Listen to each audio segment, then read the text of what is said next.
Will you please call the roll? Each member is acknowledging that they are attending the meeting via Zoom and that they are located in Wayne County, Michigan, unless otherwise stated when I call your name. Commissioner Kniezek, Here. Commissioner Clark-Coleman, Here. Commissioner Basham, Here.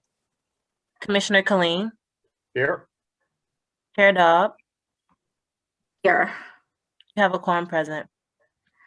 Thank you. Next item. B, Chairwoman's remarks. I have none. Next item, please.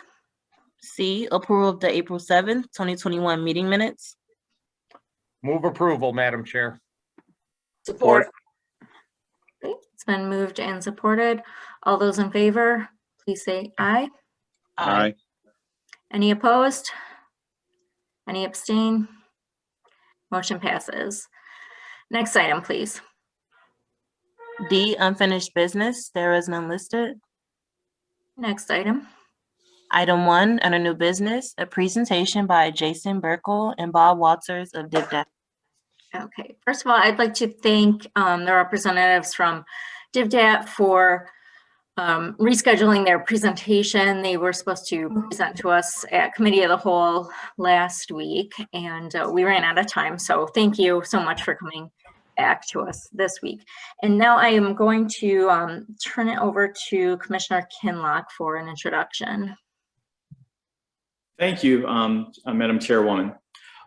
Presenting for DivDat today will be Bob Walters, Chief Operating Officer for DivDat Kiosk Network. DivDat is a Wayne County-based business helping governments and utilities collect payments fee-free, with a focus on helping the 20% of Wayne County residents who are unbanked, underbanked, to pay with dignity, convenience, and avoiding fee-based alternative financing. DivDat has been instrumental in helping the Wayne County Treasurer, City of Detroit, Detroit Water and Sewage, cities of Dearborn, Ecorse, Hamtramck, Redford, and Wayne County collect cash and card payments in neighborhoods and locations which are safe and convenient for residents. DivDat network of 76 kiosks in Wayne County can be used by other county departments to help with their payment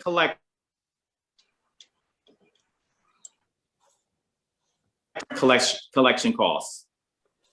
Madam Chair, I present to you Mr. Bob Walters, Chief Operating Officer for DivDat Kiosks.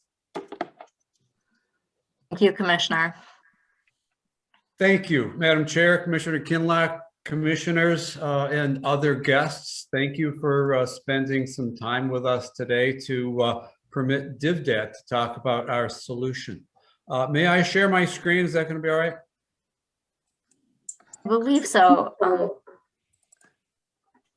All right. Hopefully everybody can go. see this. There we go. All right. So I'm the Chief Operating Officer for DivDat, and good afternoon. I wanted to spend about 10 minutes highlighting the DivDat Kiosk Network, some of our capabilities, and how we can help the County of Wayne. So our agenda, I want to first speak to the inclusion and kind of the ills of alternative finance and the difficulties of that. I'll briefly introduce DivDat. I'll talk about who we're helping today, and then make suggestions as to how we can help the county and county residents with fee-free payments. So first of all, the prevailing inclusion issue is there's the old adage, it's expensive to be poor in America. We've looked at some of the data from Wayne Metro, and this is true throughout throughout many counties. 32% of Wayne County residents are unbanked or underbanked. What this means is these residents don't have a regular bank account with a major bank like a TCF or a Huntington or a Bank of America or whomever, or they're underbanked, meaning they might only have one account, and that might be one credit card, one account. So the quantity of people in Wayne County who are underbanked is really quite large. Nationally, that number is about 27%. So Wayne County is even higher than the national average for unbanked and underbanked and that creates an issue that I'll talk about. Furthermore, 40% of Detroiters specifically lack broadband connection, meaning the inability to make payments through convenient broadband internet, like so many people do today, is more difficult in Detroit. As you look at many major companies, you hear lots of conversation about, oh, I'm going to pay with Bitcoin and PayPal and Venmo. These tools all require internet capability and banking capability to make those payments. And the people that don't have banks just don't have access to that kind of capability, so they're not included.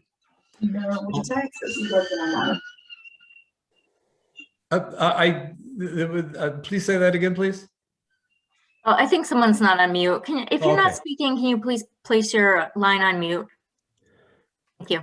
So secondly, alternative banking services, which is if you don't have a bank, you go to the payday loan, you go to the cash advance, you go to Kroger, the liquor store, you use MoneyGram, you use Western Union, and you use alternative banking to do your payments.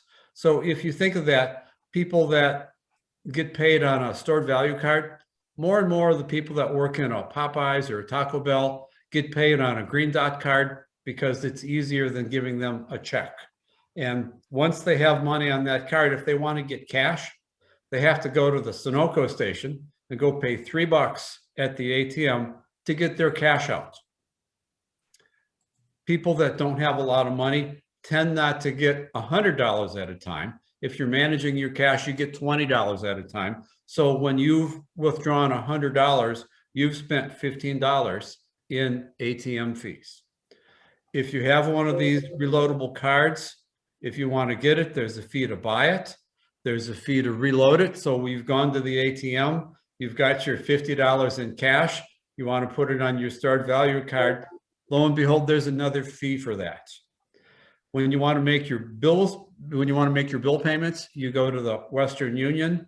There's a $3 to $4 to $5 fee to pay your light bill, your water bill, your gas bill, whatever you want to pay. And it takes 48 hours for that payment to process. And if you're at risk of getting your lights cut off today, you'll want to go pay an expedite fee to make that happen. So when you look at all of the fees, many people just don't realize that people using alternative banking services are just getting feed to death, and nobody seems to care.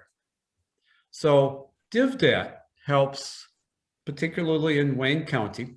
We have 76 bill pay kiosks that are fee-free to pay critical bills.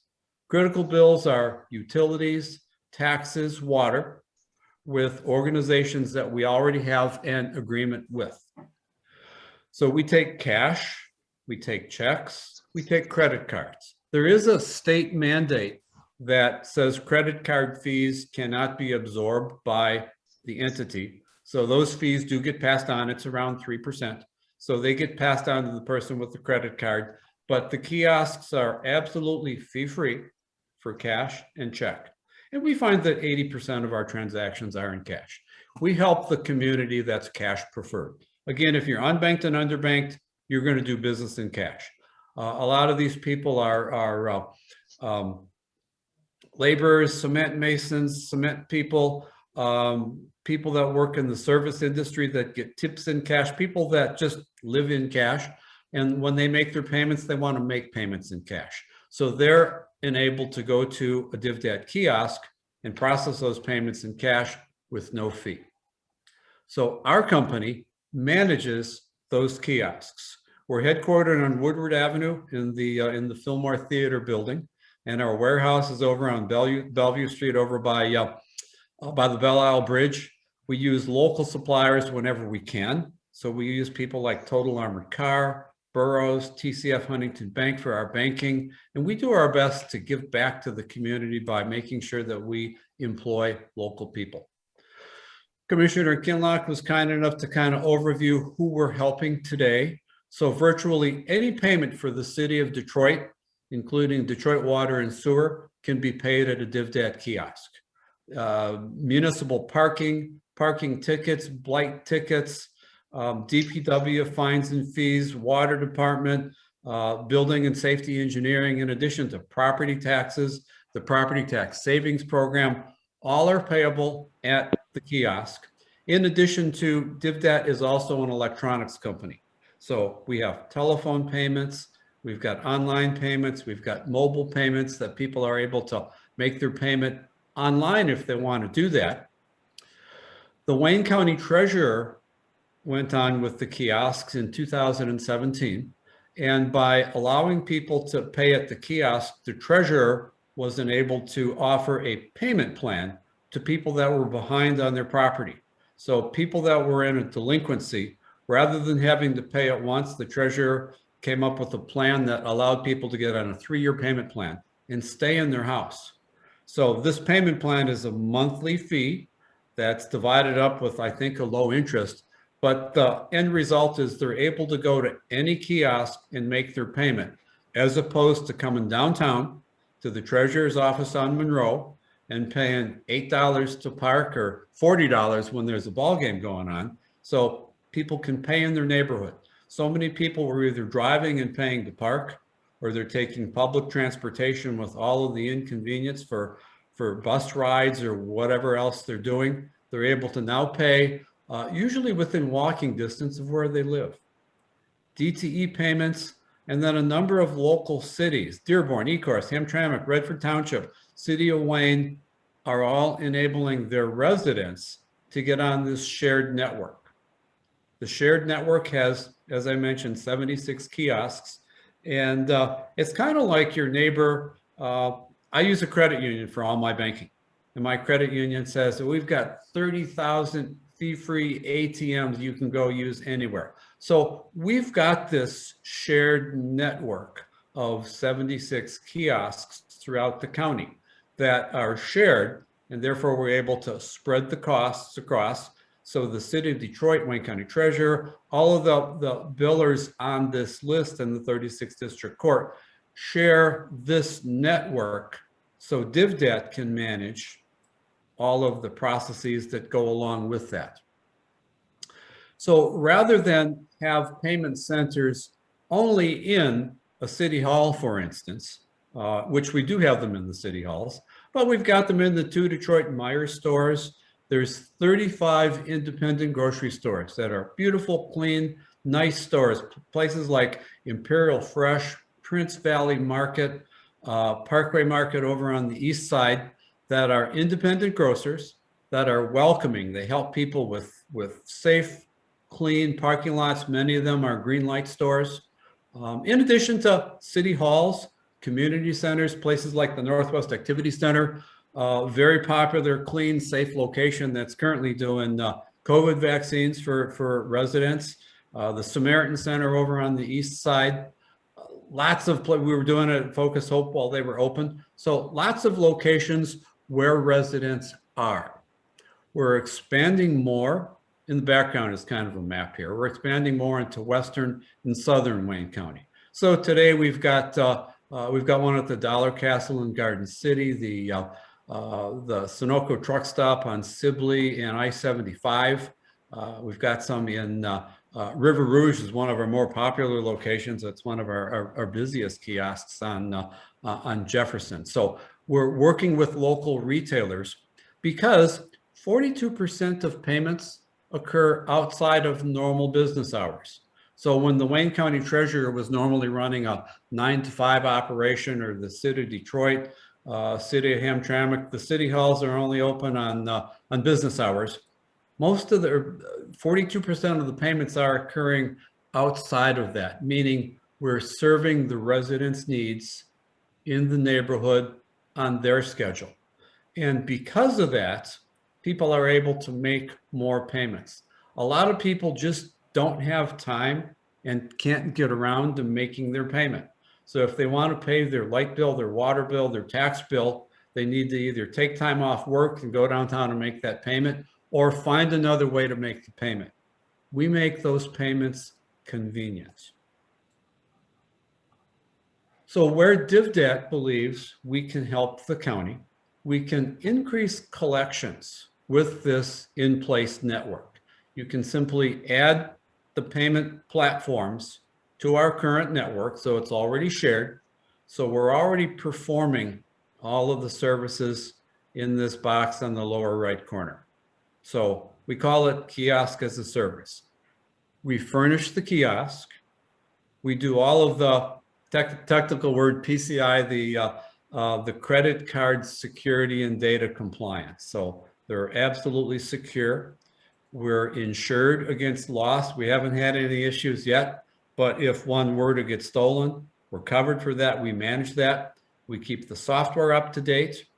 The local retailer likes a placement fee. They get money for everything they do in the store. So when you go in the grocery store and you see a red box or a Coinstar, they're getting money for those. So of course we have to. You gone? Oh, yeah. We have to pay Right. those too. Exceptions manage it. We manage that piece. So if there's anything that's balancing, we manage the armored car service. Anybody that's managed cash knows you have to pay the armored car, and then they charge you to count the money. And then of course the bank charges you to count the money again. So we cover all of those fees. We have a data connection that's on a secure cellular network. 24-hour hotline service. So if a resident's at the kiosk and they have a question, they can pick up their cell phone, they can call our toll-free hotline. We help them through that. And then we do all the parts of the maintenance. So we cover virtually everything you need to do with the kiosk as part of our shared activity. So some possible payments that we could recommend are circuit court payments, just like we do for the 36th District Court. Child support payments, there's probably, I don't know, 100,000 child support payments in the county in the course of a month. The sheriff's office, right now we're working with Detroit Police. We do accident reports.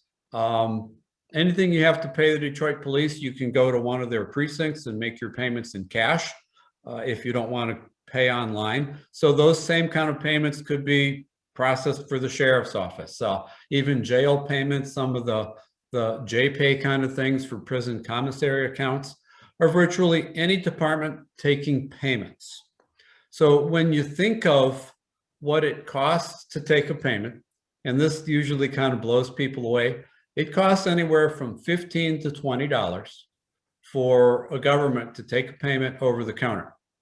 And that means if you were to go look at a payment window in a department, when you add up the cost of the personnel, the double counting of cash, the armored car fee, the bank fee, accidents and shrinkage, a safe, double counting. And if you've ever counted money, you count it once, you count it a second time and it doesn't match. So you count it a third and a fourth time. And you always want to do that with two people. Then you put it in a safe, then you prepare a deposit ticket, then the armored car comes. It's very time consuming and costly. There's security, there's data security, there's the cash registers. DivDat takes that effort away and we manage all of that for you. And we do that in a safe and convenient fashion.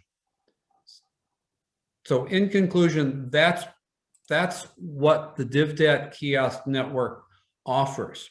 So what we're offering today is your support and sponsorship to perform a needs analysis for some key high volume areas that cash is coming in today that you think could be more appropriately addressed to help the residents of the county, to rather than get in the car or take transportation and go to a particular location to make that payment, we can let them pay at one of the 76 kiosks in the neighborhood in a safe and convenient way to do that. And what we'll do is we'll look at these, we'll author a benefits analysis and a proposal for your consideration to decide if this makes sense for the county and that department or not. So that's what we're offering today. And we thank you for your time. I'd love to address any questions that anyone has. Well, Mr. Walters and Madam Chair, I thought it was when they shared, they're in my district, and when they shared this information with me, I thought it was very important to try to share it with the other commissioners and bringing them before the committee of whole.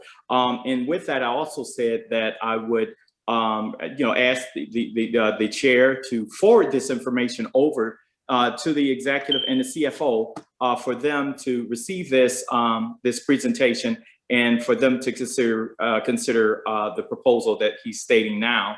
And I guess he was asking if there were any questions, Madam Chair. Thank you, Commissioner. So I will take any questions. I see Commissioner Haydes, you have your hand up. You're on mute, just to let you know. Thank you. Thank you. You know, I have experience with, in the past, before I retired from my business, with ATM machine in my location. And I know their cost. You have to buy the equipment, you have to maintain it, and how you cover your cost by providing all those services free. So we get paid, thank you for asking that. We get a fee from the biller. As I mentioned, that the cost to take an over-the-counter transaction payment is $15 to $20 per transaction. So if you collect $50, it might cost you $20 today to collect that. We charge a fee to the department. So the DTE pays us a small fee, the Detroit Water Department, all of our member communities pay us a fee to deliver this fee-free payment service to the residents. And that fee is actually a savings from what it would have cost you to process that internally. Because today you're paying armored car, you're paying counting fees, you're paying bank fees, safes, all of the things that go along with this today. We can actually collect that money for less of a cost than you're paying internally today to do that. And you go to the bank and things like that. So we get our costs. So the county department would pay us for that. Okay, is the retailer have any liability? They should cover any insurance, any coverage, and the amount Zero of money liability. That's an insightful question. Yes, we have what we call a placement agreement that we place with the retailer, and we point out to them that they have no liabilities other than just due care and caution. So we're insured. If someone were to break into that retailer during the night and run off with our kiosk and all of our money, that's on us. So insurance is part of our costs of doing business. We do all of the maintenance, the repair, and then we pay the retailer a monthly fee for that space. Because like I said, the local retailer, they get money for everything. They put a Fritos rack in the store, Frito pays them some money. So we make a payment also to the retailer. But in the end, the collections go up from the payers because it's more convenient for them to make payers to the department. So all of the people that we've worked with, all of the billers, have seen collections go up because it's now easier for their residents to make payments.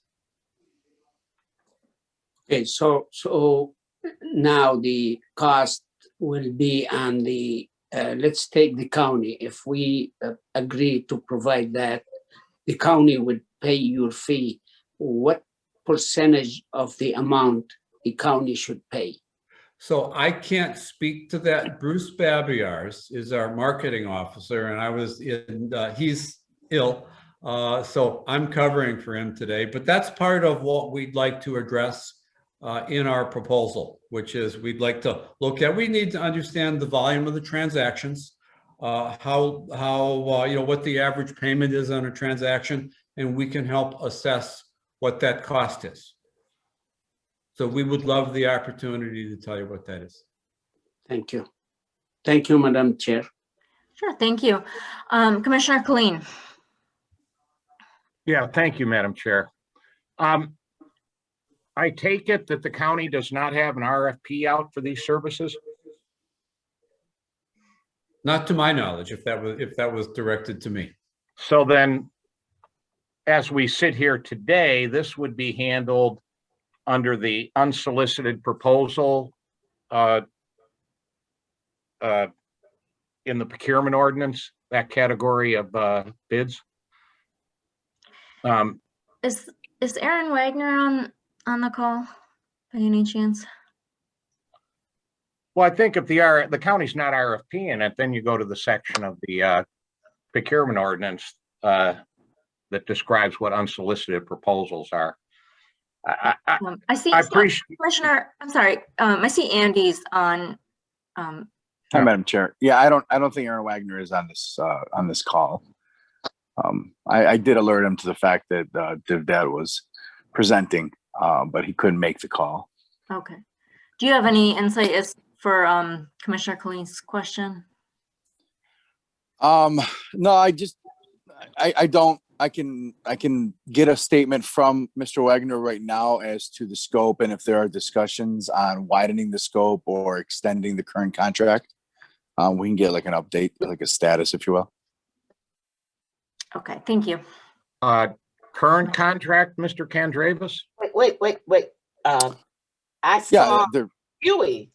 I saw Huey on here. Maybe he can respond to your question. Newsom? Mr. Newsom, do you have an answer for that? Yes, ma'am. I just joined. I don't know the question. I joined just as the question was being completed. If you repeat it, I might be able to get some insight. Well, I heard Mr. Kandravas say current contract. Is there a current contract with this company? I'm not aware. I can make a few phone calls while we're in the meeting to figure out.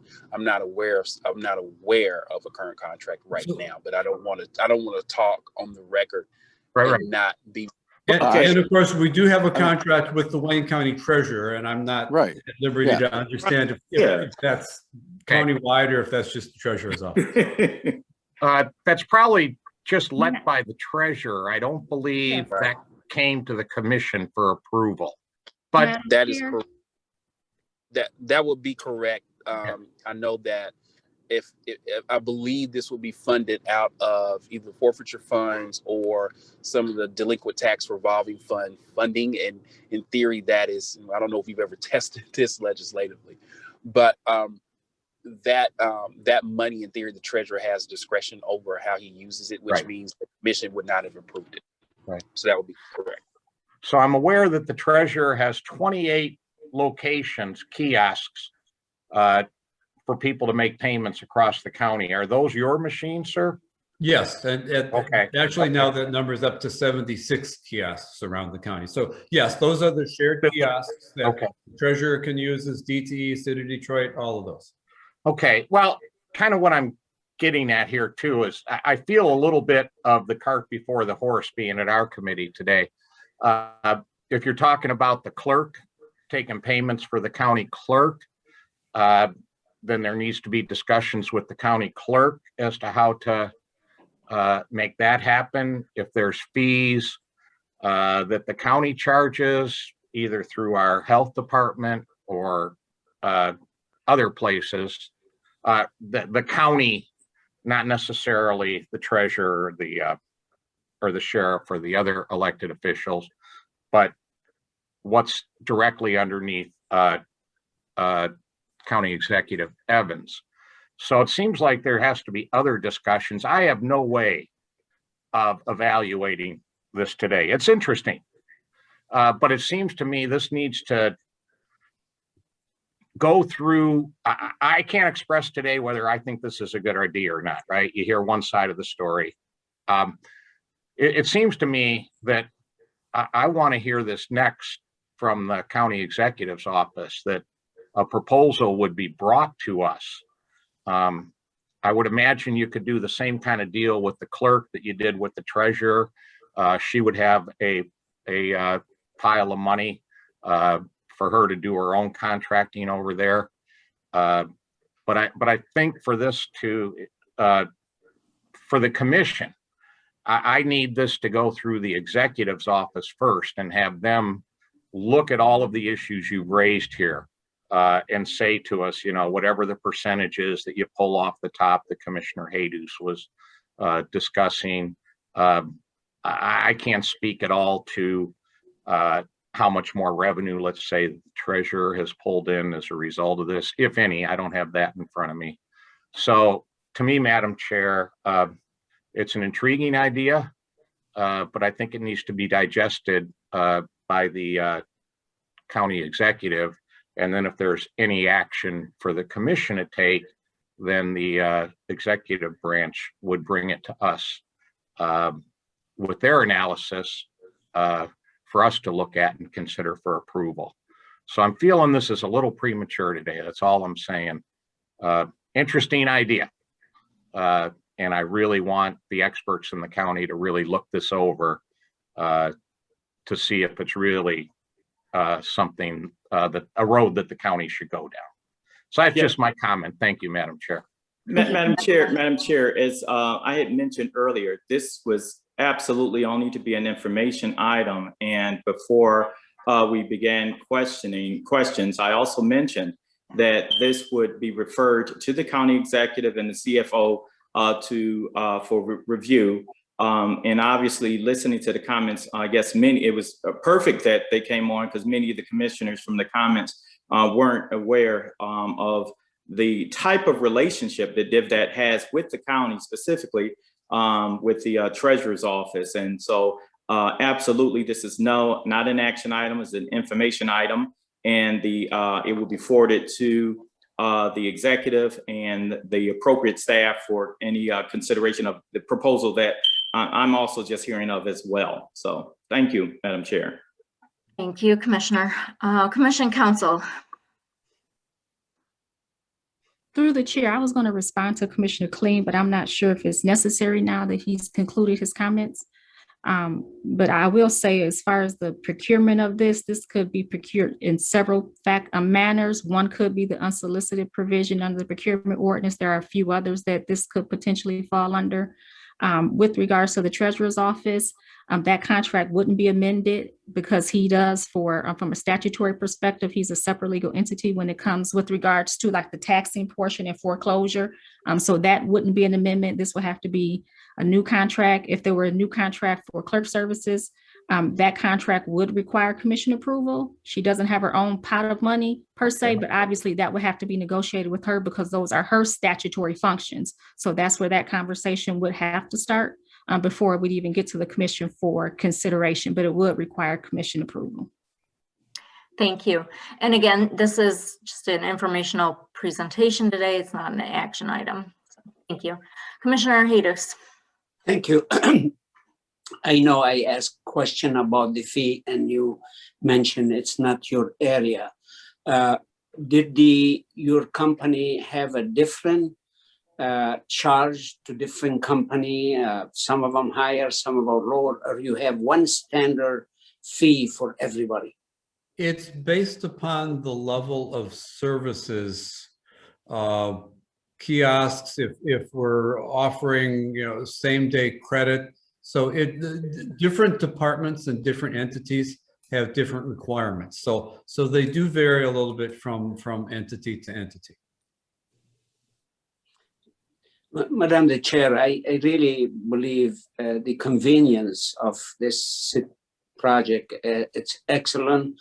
But I agree with Commissioner Kleen, we need to take time to make sure we working together with the administration and see how can Wayne County at large have one agreement to benefit the county and have a reduced fee or reduced charge on that services. But it's a good beginning. We understand what's available now. I think Bob did excellent job on explain the service. So it's a beginning. Let's see where we go from here. Thank you. Do you have any other questions from commissioners? Okay, hearing none. I'd like to thank Mr. Walters for the presentation and thank you, Commissioner Kinlock, for the introduction and bringing Thank you for this the to time. us. Thank you. All right, Madam Mr. Chair, Walters, you're Commissioners, welcome. thank you very much. Yes, you're welcome to stay for the rest of our meeting if you care to do so. I will adjourn. Thank you. All right, thank you. All right, Madam Clerk, please move on to the next item. Item 2 on the addenda, requesting commission approval of a 1-year comparable source professional services agreement with 1 2-year option to renew with U.S. Imaging. Okay, do we have someone here? I think I did see someone from US Imaging here. Would you like to speak on this item, or is anyone from the administration here who would like to speak on this Barbara item? Johnson, Hello. Chief Deputy Register of Deeds. Yes, we would like this comparable source contract with US Imaging to do rekey verification. The reason that rekey verification is a necessary component in a Register of Deeds office is that we want to make sure that consumers are able to locate documents in our land record system. We have a group of employees called land records analysts who actually review the documents, cashier them, and make sure that the documents themselves are viewable in the system. But then we have indexers who take key information from the documents, like the grantor, the grantee, the address, legal description, and tax ID number, and they put that information in fields so that it's searchable. Well, sometimes people do make mistakes because we're human. And so the verification is a blind rekey process where the information is keyed again to make sure that there's no discrepancy and that the correct information is actually in the database. And our indexers typically do that function, but we got so far behind due to, at one point, we had difficulty getting the positions filled for indexer. And then that was compounded by us having to go on that furlough for COVID-19. And then when we came back to the office, most of the employees took advantage of the law to be able to be off work an additional 80 hours, and some took FMLA leaves and they were gone longer than that. But once we got people back into the office, we eventually were able to catch up on this huge backload of indexing, but that meant we never were able to do any of the verification. And each time a document is indexed, it goes into the verification queue. So although they're doing all this work, indexing the documents that have been recorded, no one's paying attention to the verification component. So we want US Imaging to help us out with that function so we can get rid of our huge backlog. And it's even larger than it was initially when we started out with this project, because as I said, every time a document's recorded and indexed, there's more that goes into the verification queue. And we think that US Imaging will be able to handle this assignment in a great, efficient way. Okay, thank you. Commissioner Basham. Thank you, Madam Chair. This came up in front of us, if I remember right, 2018. It was a sole source. I'm okay if the department sends out, and I agree with everything she says she's trying to do in a department, but when you don't put something out for bids, if they were the only one that responded, the only qualified bidder, then I'm okay with it. But just to pick a sole source vendor, I have trouble with the process, not what the vendor does, but with the process that Wayne County departments implement. And quite frankly, sole sources, it's very difficult for me to support a sole source contract that hasn't put any sunshine on the process and told. So they're the only ones in the country that does this kind of work. Well, they're not the only ones in the country that Correct. does this type of work. And this is also not a request for a sole source. It's a comparable source contract.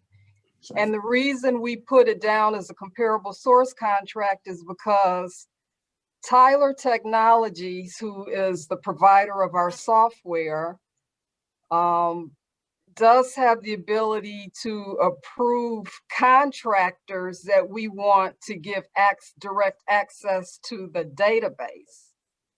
And they would have to have ID credentials just like our employees do to go in and do it. Now, initially, we had another company, CoFile, try to do this project for us. However, Tyler would not allow co-file direct access because they're in a sense competitors. And so the process that we used was just too cumbersome. It required that Tyler send co-file the images. And at the time they sent them 35,000 images. Co-file had someone verify the images. They had to transmit them back to Tyler. Tyler had to put them back into the land records database, and then they had to configure all of those images. And then we had to spot check the images to make sure things look right. And that was just too timely, and the process just wouldn't work. And we did approach Tyler. Tyler had suggested that, US Imaging was a trusted partner, and they would allow US Imaging to access the land records database directly. And so we had an experience with US Imaging. And so we thought that was the best partner to get this work done. Well, if I may, Madam Chair, I know there's other ways if it's, you can go through My Deal, if the state of Michigan's doing something, but the point is, when you do sole source, comparable source contracts, and there's a way of writing that contract where the county benefits from it. So if you have a competitor you don't want to share information from, you're a vendor with the county, well, I can see why you'd want the contract, wouldn't want your competitor in there. So I just struggle with, quite frankly, sole source, comparable source, those kinds of contracts. It just, little flags pop up all over the place. So I guess this is probably going to pass, but for that reason, I'm going to vote against it. I'm just one of commissioners. Okay. Thank you. Any other commissioners have a question on this item? I'll move its approval, Madam Chair.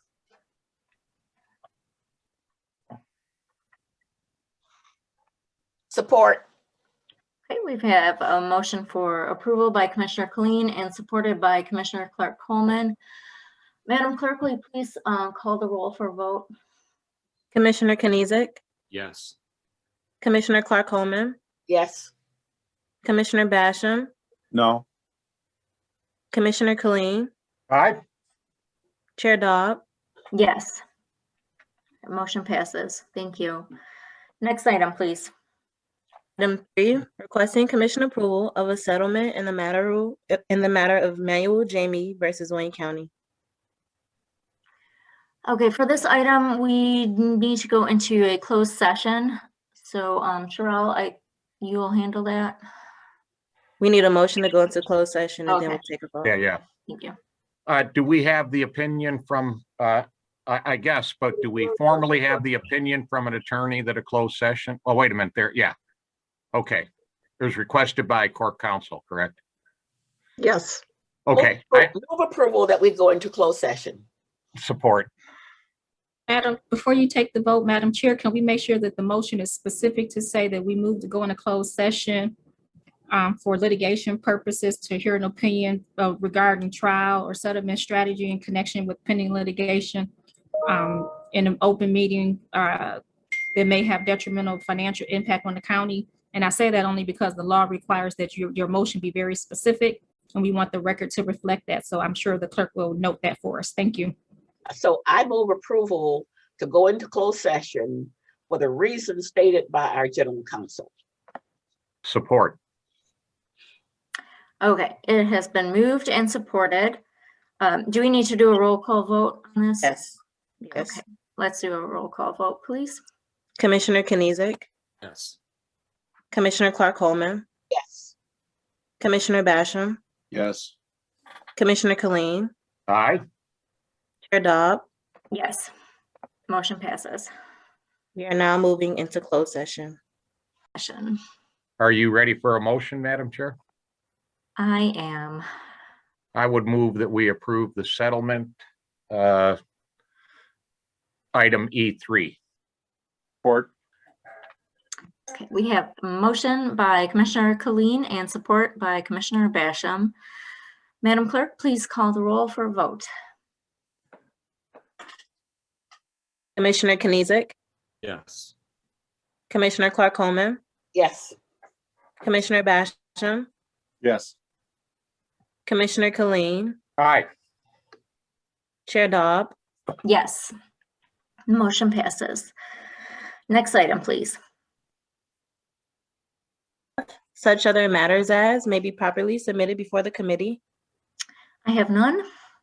Next item. Public comments.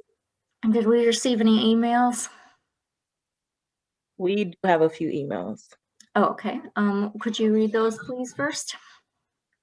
Yes. Go to it. Okay, the email says, "Good morning, Joseph Palomera. My name is Licia R. Green, and I am a resident of the city of River Rouge, Michigan, District 15, and I am employed by the Wayne County Probate Court in Detroit, Michigan. Since April 10, 2020, we at the Wayne County Probate Court have diligently worked in an endeavor to ensure that our Wayne County clientele and others in contributing communities continue to receive excellent and on-time assistance with any matters which might arise during such a time as this. During the COVID-19 pandemic, our contribution at the Wayne County Probate Court is essential to the well-being of all concerned. We consider ourselves to be essential workers, and we would like to be recognized as such, not only by the Wayne County, by not only the County of Wayne, but by the state of Michigan too. We want to be deemed inclusive as to our commitment, courage, and collaboration, and considered as first responders to make sure our contribution includes the citizens to which we serve." Thank And that you. was from Licia R. Green. Thank you. And we have one more. It says, "My name is Carol Patterson, and I am an ASFE member in the prosecutor's office. I, as many others in the office, were deemed essential employees in March 2020 by Prosecutor Kim Worthy. While I have been blessed to have been able to work from home remotely 3 days a week, so many of my fellow ASFE members were not able to do this. The hardworking ASFE members who, despite their fears of contracting COVID and taking it to their family members, continue to come into work every day once the extended furlough ended May 1st, 2020, with many of them coming in daily in the office during the March-April 2020 furlough period to keep this office running. There has been many ongoing continued lack of regard for ASFE members in Wayne County going back to 2003 when Robert Fracano was elected Wayne County executive. We went through a 20% pay cut in 2011, which of course was ruled illegal by the Court of Appeals. Unfortunately, we were only offered half of that money back, and union members approved that. Once that ended, we took a 10% pay cut for 2 years. I have worked for Wayne County for 23 years, but only received 3 2% contract salary raises since 2003, but massive pay cuts for 2 years and 10 months. We have been getting kicked around for far too long for Wayne County to receive a whopping $339 million in addition to the $70 million they received in 2020, and not to give hazard pay for ASFE members is just another slap in the face. Not only should hazard pay be paid, but in my opinion, a good hard look needs to be given to the salary ranges to all. For one, I'm tired of my take-home pay going down for years after years because of our health insurance premiums go up yearly, but we get absolutely no raises. As the jurors in Hennepin County showed the world yesterday, at a certain point, enough is enough. We will remember come election time. Carol Patterson. Thank you. Was that the last Those are email? the only email comments. Okay, thank you. Can you unmute the lines, please, for any public comments? I'm sorry, there were 2 more emails sent. There was one from Monica Callahan and Crystal Bright, which were other employees that addressed their commissioners. Pam, did you receive those? I forwarded what I received, but I can look again. Who did you say? We're checking. Just a moment, please. They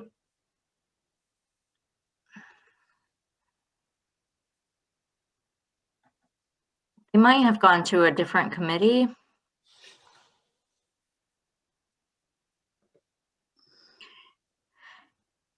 In the meantime, Madam Clerk, can you unmute all lines, and we'll take any public comments from those who are present at the meeting. The lines have been unmuted. Thank you. Anyone from the public who wishes to make a comment, you can do so at this time. Please state your name for the record. This is President Buffington on behalf of Local 1659. At our union meeting, it was indicated that's why they're writing these letters to all of their initial commissioners in their area and expect a whole lot more. It's just getting started. We'd like to thank you, Ms. Dobb, for indicating what you did in the last meeting in regards to raises of the employees. I just told everyone in my local, which is over 2,000 members, that they need to show you all that they live in your communities also. And we are voters, we are employees, and we pay the Wayne County taxes. We are initially a portion of the mechanism of this clock that is ticking. If you are not feeding back into the mechanism that's paying into the system, how is the system going to go on? I'm sorry for going over my 2 minutes, but I thank you and Alicia Bell once again for your comments at the last meeting on behalf of my members. Thank you. Thank you. Is there anyone else who would like to make a public comment at this time? Okay, one final call for public comments. All right, Madam Clerk, did you find any more emails? I do believe I have one more email that was just sent in. Okay. Let me pull it up.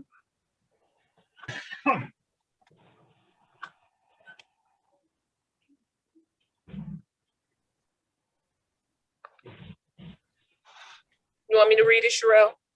Yes, thank you. Good morning. My name is Carol Patterson, and I am an AFSCME member in the, I'm sorry, I lost it. I am an AFSCME member in the prosecutor's office. As many others in the office, we're deemed essential employees in March 2020 by Prosecutor Worthy. While I have been blessed to be able to work home remotely 3 days a week, so many of my fellow AFSCME members were not able to do this. The hardworking AFSCME members who, despite their fears of contracting COVID and taking it home to their family members, continue. Pam, I'm sorry to cut you off. We read this one already. Oh, well, that was the last one I received. Thank you, Sherelle. Okay. That was it. Thank you. All right, next item, please. Adjournment. So moved, Madam Chair. Thank you. So we have a motion for adjournment and support. All those in favor? Aye. Any opposed? Motion passes. We are now adjourned. Thank you, everyone. Thank you, madam. Thank you.